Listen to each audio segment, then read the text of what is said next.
పూరా local. Welcome to పూరా local. ఒక్కసారి మన ఫోన్ పోగొట్టుకున్నామంటే అంతే, ఇక మన చేతికి రావడం అసాధ్యం. ఇది అందరిలోనూ ఉండే భావన. కానీ ఇదంతా ఒకప్పటి పరిస్థితి. కేంద్ర టెలికమ్యూనికేషన్ శాఖ ప్రారంభించిన CEIR పోర్టల్ పరిస్థితి మారిపోయింది.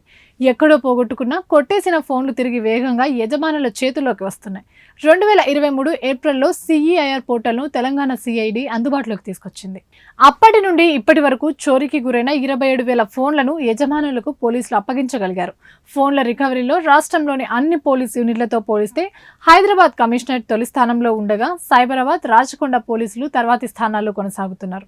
ప్రతిరోజు 39 ఫోన్లు స్వాధీనం. రాష్ట్ర వ్యాప్తంగా మొత్తం 70,058 ఫోన్లు రికవరీ చేయగా అందులో 39% నగర పరిధిలోనే 3 కమిషనరేట్లలో ప్రస్తుతం రోజుకి సగటున 39 ఫోన్లు రికవరీ అవుతున్నాయి. ఒకప్పుడు ఫోన్ పోయిందంటే ఆశలు వదులుకోవాల్సిన పరిస్థితి. ఫోన్ పోగొట్టుకున్న వ్యక్తి ఫిర్యాదు చేశాక పోలీసులు కేసు నమోదు చేసి IMER నెంబర్ ఆధారంగా కాల్ రికార్డులు సేకరించడం, తర్వాత సిమ్ ఎవరు వాడుతున్నారో తెలుసుకునేవారు. ఇందుకు సర్వీస్ ప్రొవైడర్లకు లేఖలు రాయాలి. ఈ ప్రక్రియ ఎంతో సుదీర్ఘంగా ఉండేది. రికవరీ రేటు కూడా 20% కంటే తక్కువే ఉండేది.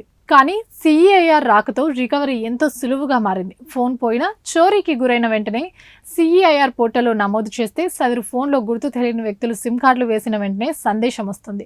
ఎవరు వినియోగిస్తున్నారు, వారు వాడే ఫోన్ నెంబర్, ఏ ప్రాంతం వంటి వివరాలు పోలీసులకు తెలిసిపోతాయి. దీంతో అవతలి వ్యక్తుల్ని వెంటనే సంప్రదించడానికి వీలవుతుంది.